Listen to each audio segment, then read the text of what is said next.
Every year, top executives in the advertising and marketing industry come to the south of France for Cannes Lions. They talk about the future of ads, future of marketing, and this year, the future of AI in advertising and marketing.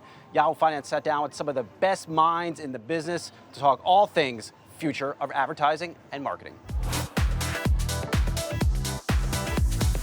Joining us now is JPMorgan Chase CMO Carla Hasan. Carla, good to see you. I know you're very, very packed here during Cannes. Thanks for making some time for us. Oh, it's so nice to be here. I'm so glad to be here with you so guys. Rachelle and I were talking off camera about your role. I imagine right now it must be so exciting because you have markets at a record and now a whole influx of new investors, notably retail.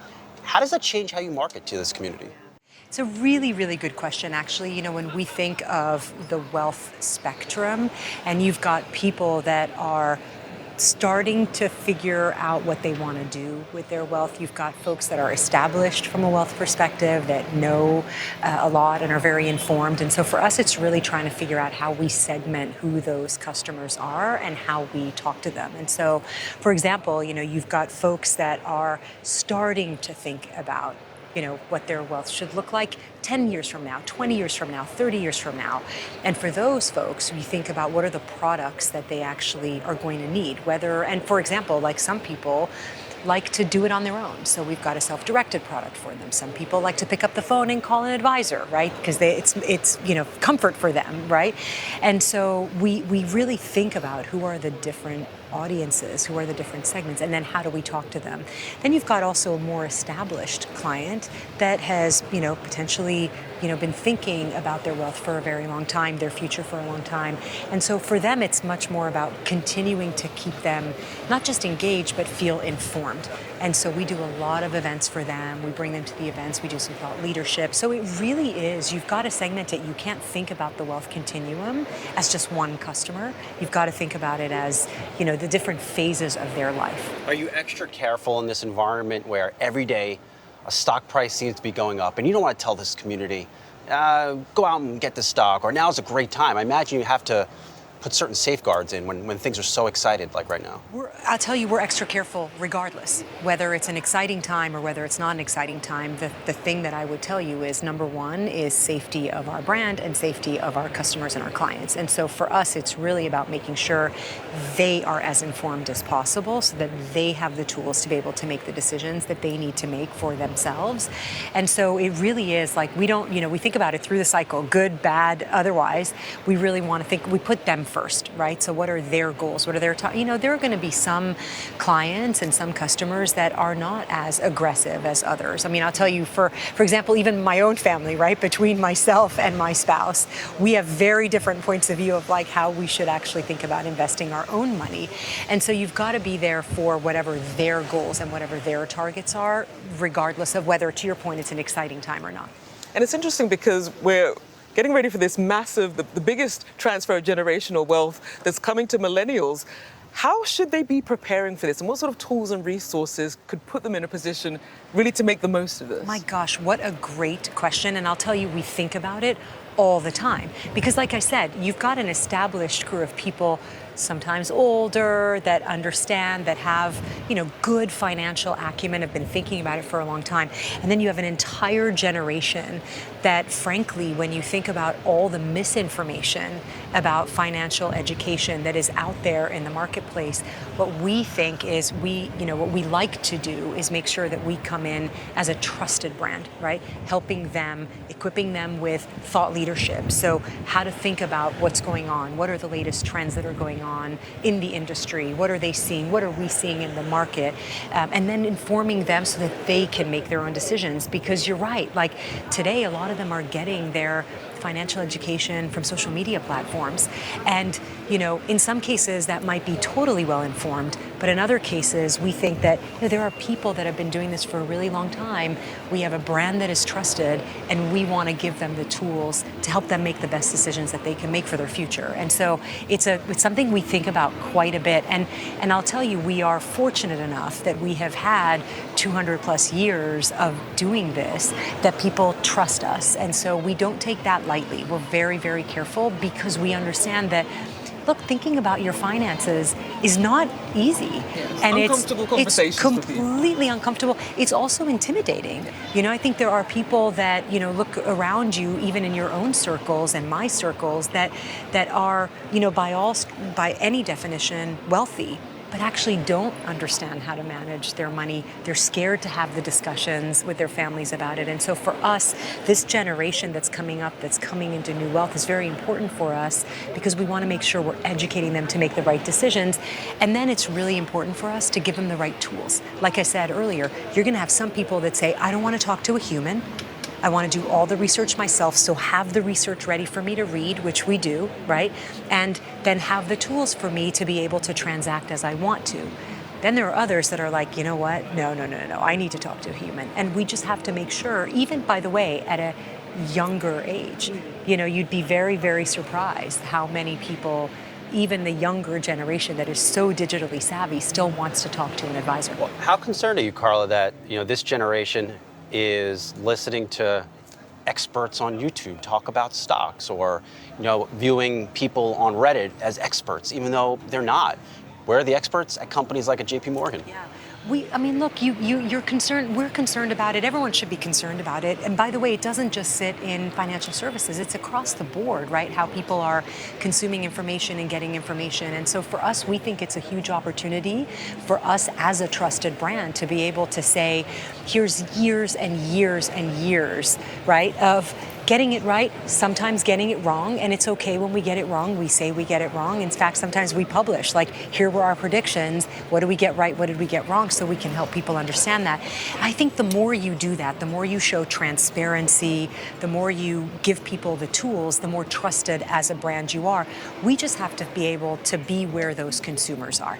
So we have to also be able to be on YouTube where they are. We have to be able to bring our trusted advisors, our trusted brand to them where they're consuming the information. And I think that's really important for brands today to really think about, particularly as it relates to financial health and financial well-being.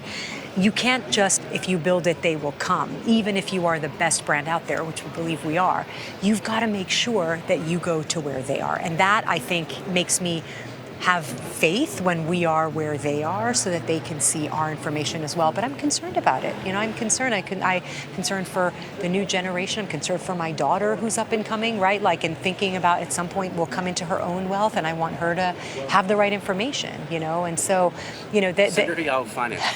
There you go. Quick plug. I know, I've right? been waiting for the opening. I'm like, let's get her on there. I get it. Okay. She turned 17 this week, so she's ready.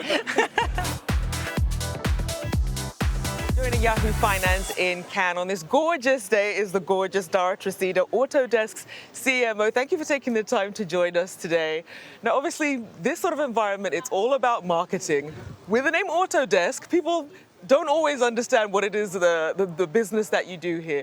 But talk about how we do see it showing up, especially in media and entertainment. Absolutely. First of all, thank you so much for having me. Really excited to be here. Autodesk is used to design and make anything, whether it's the car you're driving, the bridge you're driving it over, the movies or games your kids might be enjoying along the ride. And a lot of the ads and campaigns that we are celebrating here at Cannes were actually designed and made with our Autodesk software. So it's been exciting to be here and to interact with a lot of our customers. And when we think about how we're showing up here, our customers are actually excited because they're like, hey, we use our software to bring these things to life, to win these awards. So it's really great to actually be here to exchange ideas and talk about how we can work together to continue to design and make the things that we are working on in better ways. Dara, I've known you for a while. I just want to touch the third rail here. Have you ever thought about changing the name of the company? Has that discussion ever came up to better reflect what this company is? Or is it still Autodesk? It's still Autodesk. I think we have a lot of, there is actually a lot of joy and love for the name. As you know, I used to run marketing at Peloton before I came to Autodesk. And when I was at Peloton, I would meet people that were so passionate about the brand, and when I joined Autodesk, if you had told me I would meet people that had tattoos of our logo on their body, I would have told you, really? I have Yahoo Finance on the back of my neck. No, I just don't. But maybe I should after this. But we actually have customers who are so passionate that they have tattoos on their body of Autodesk. So there is a lot of love for the name between our designers and engineers. I don't know about how good tattoo removal is, so I think we're sticking with our name right now. So you mentioned design and make, and a lot of people perhaps aren't clear on that, but it's media, it's entertainment, it's engineering, it's architecture. When you're trying to tailor so many different things, how is AI really helping you tailor some of those strategies in so many different industries? You know, our AI tool is really in our platform. So when we talk about design and make anything, it's really based on our Autodesk platform. And so our Autodesk AI allows you to automate menial tasks so you can focus on what's creative, what's strategic. It allows you to kind of augment your creativity. So AI is not creative, you are, but our software can really augment your efforts. And then also when it comes to analyzing data, right? Autodesk AI can really help with that analysis of the data, kind of analyzing complex information to help you make better decisions and help you gather deeper insights. And that cuts across every industry, whether it's architecture, it's media, it's entertainment, it's construction, it's product design or manufacturing. Last year when we talked to you here, besides the fact that it was raining, we, I think, talked about AI, and it was still really on the fringes. It was coming on quick, but now we're a year into this. What's the next generation of AI for Autodesk, and how will it impact your business? Absolutely. So we recently launched a project we're excited about called Project Bernini, which basically allows you to take 2D images, text, other inputs, and translate that into a 3D image. So if you think about the impact and the power of that, that's huge. And this is generative AI. Right now, it's still very much kind of at the early experimental stages, but we're excited about what this means for our industry. And what we're starting to see are real use cases of customers using Autodesk AI in powerful ways. So I'll give you a concrete example. Right in our backyard in Oakland, California, one of our customers was actually able to use Autodesk AI with affordable housing. So able to kind of create housing in a more effective and efficient way. Thanks to AI, it kind of helped with reduction of costs. It helped with making the process more effective and efficient. So we're starting to see these real use cases of where our customers are taking Autodesk AI and using it to transform the business. So then you mentioned something interesting, because when you think about AI really in sort of washing away some of the inefficiencies and also reducing the costs, what does that mean then in terms of peak ad spend? Have we reached peak ad spend then because of AI? Look, if there's money to be spent, marketers are going to spend it. So I think when it comes to ad spend, it's not necessarily about peak ad spend, but I think what you're going to see is more effective ad spend.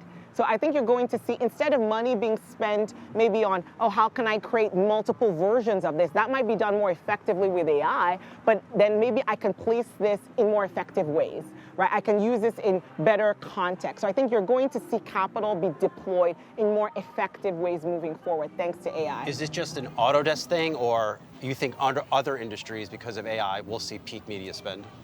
I think that other industries are going to experience this as well, where AI is going to unlock a new chapter almost, and so there will be new monetization opportunities that come as a result of what AI enables you to do. Because at the end of the day, AI is just a tool, right? And it's all about how we as humans and the ingenuity we bring to using these tools to kind of create new experiences, new business models, new ways to propel our businesses forward. So I think you're going to see that across a variety of industries.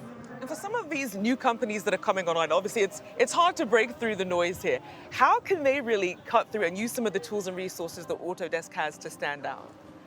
So I think the key is about leveraging our tools to deliver unique, innovative, creative experiences, and then telling the stories around that. So it's been really fun and exciting to kind of see how our designers and engineers are actually working with the marketers, not only to create these better products, these more innovative or interesting products, but customers increasingly care about how things are designed and made. They want to know, what is the sustainability that went into this? And so with Autodesk, our software is enabling our customers to be more sustainable, to create things in better ways, to better serve their communities.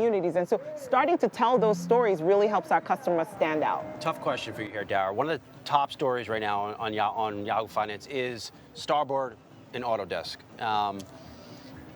Is it hard to get your story out when an activist is trying to tell their own story? And how do you counter something like that?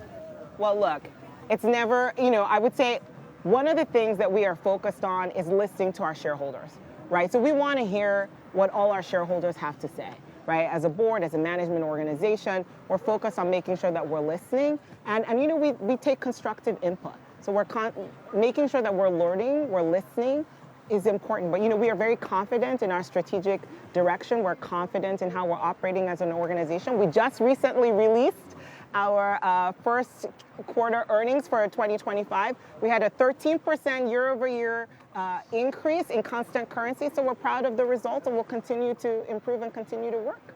And Dara, you're constantly being recognized as one of the most prominent CMOs, especially on Forbes. We see your name coming up constantly. How does the CMO role and really leadership, how has that evolved through your different positions, through Peloton, through Apple? So, as a veteran CMO, there's almost nothing I haven't seen or dealt with or worked on. And so I think what this means is it's given me a greater sense of confidence in my ability to work with my team to address whatever happens. Every year on my marketing plan, there's one thing, the unexpected. Something's gonna show up that I didn't plan for. But now with so many reps in and having such an amazing team that I get to work with at Autodesk, I'm able to kind of bring my expertise and my learnings from all of those different opportunities to make sure that whatever comes our way, we're ready and we're prepared. You're confident that Autodesk culturally and operations-wise is in a good place? I mean, there has been some things going on with the company. You had some accounting, you had Starboard, but you're okay. Things are good. Things are good. It's a great company. I mean, I have to tell you. I just wanted you to speak. I just wanted to get your side of this out there. Autodesk is an incredible company. When I first joined the organization, I was blown away by how many people, in fact, we're actually one of the few tech companies that have what we call boomerangs.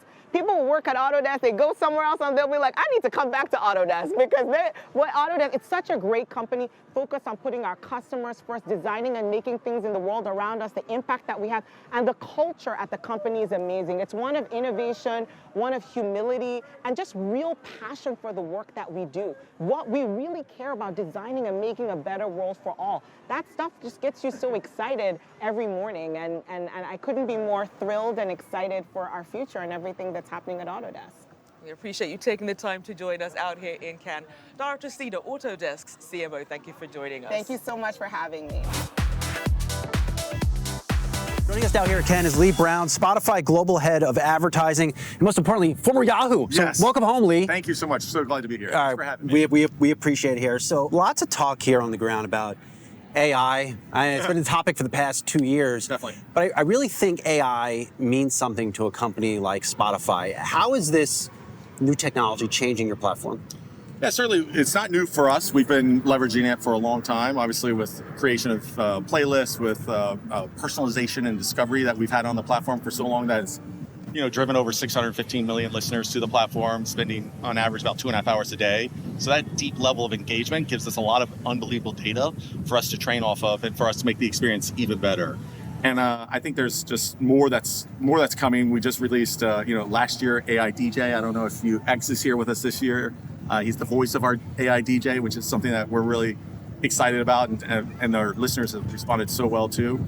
And this week we're releasing a few advertising tools related to AI, mostly around creative and creative assets. And so we have a new AI audio tool coming out that's called Quick Audio that enables you to do quick script generation as well as voiceover to create an audio asset, because so many marketers are looking to bring unbelievable creative, and that's one of the biggest barriers to entry for the platform. Now, a lot of people, when they think about Spotify, they think of course, of the Joe Rogan podcast, these very expensive podcasts.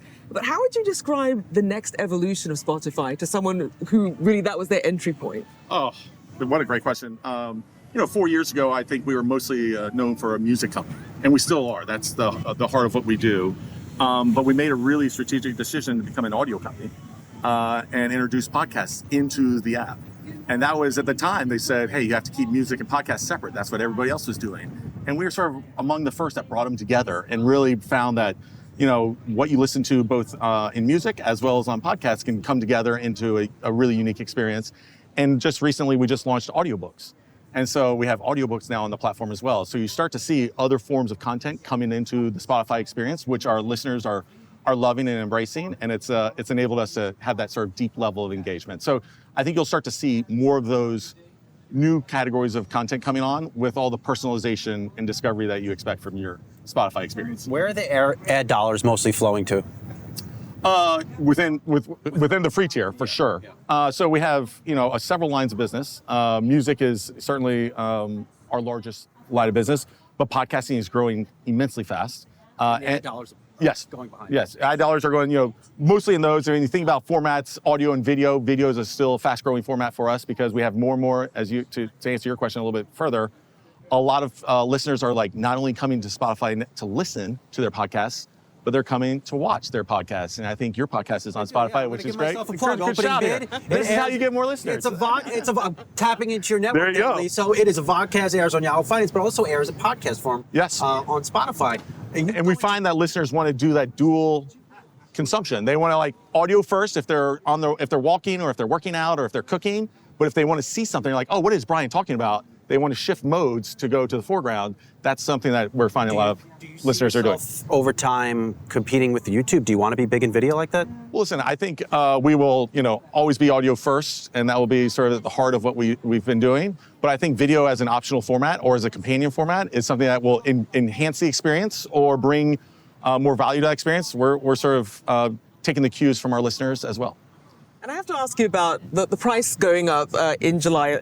What does that tipping point look like that's going to be sort of a little too much for a consumer that's already a little bit stretched right now? I think the value of our bundle is something that we spend a lot of time investing in. So, we have 100 million plus tracks on the platform. We have 6 million plus podcasts on the platform, 6 million and one now.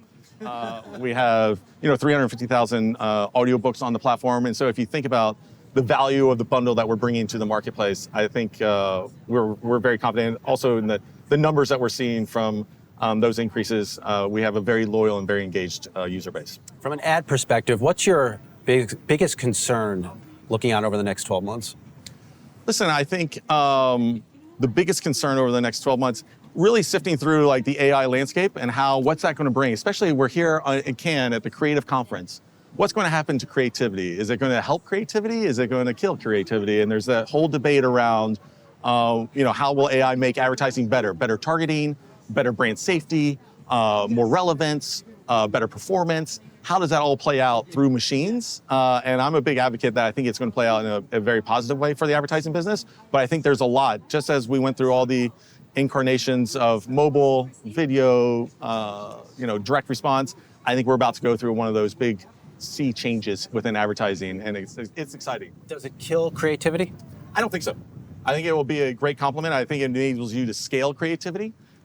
We just launched last week Creative Lab, which is our in-house creative agency, and it is enabling marketers to really build out these robust brand experiences that take advantage of our creative, cultural, contextual relevance of Spotify, everything that fans love, and have marketers really lean into this hyper-engaged audience of 615 million. So I think it's going to be a great complement to creativity. And Lee, is there anything that you think perhaps is being underrated by people about the changes ahead when it comes to the trends that you think are going to be dominating the marketing space? Yeah, great. So, right now I think there's a few trends that are coming in. Globalization, first and foremost. So how marketers are now buying globally and making sure that the audiences they're reaching are at a local level. So how do they adapt the message, make it more locally relevant for their audiences, I think is a trend that's coming. Certainly AI and machine learning and performance-based marketing is something that is going to be further accelerated because of the adoption of all this technology. So I think that's a big trend coming. And I don't want to get lost the brand. I think a lot of people in times, certainly with the inflation, Yahoo Finance, with the inflationary environment that we're in, I think marketers have a tendency to sometimes pull back on some of the brand, but we'll see a resurgence of that coming back. I think they'll recognize the value of creating that brand, building that brand, and the resiliency of that brand over time.